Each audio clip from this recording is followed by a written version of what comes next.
Welcome to the channel. Here we master tricky words and their meanings.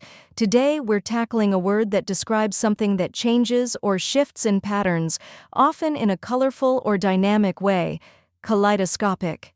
It might seem a bit tricky, but by the end of this video you'll be able to pronounce it with confidence.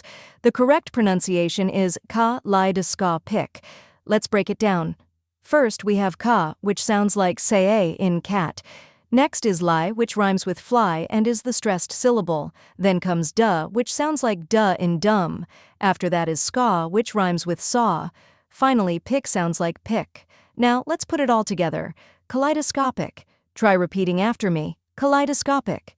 Now a little faster. Kaleidoscopic. And at full speed. Kaleidoscopic. Keep practicing, and soon, this word will feel natural to you. Now that you've mastered the pronunciation, let's go over the meaning. Kaleidoscopic refers to something that is constantly changing in patterns, colors, or forms, much like the shifting images seen in a kaleidoscope. And that's it. Now you know how to pronounce kaleidoscopic and what it means. If you found this helpful, give this video a like and share it with others. Comment below with any tricky words you'd like me to cover next, and don't forget to subscribe for more pronunciation guides. See you in the next video.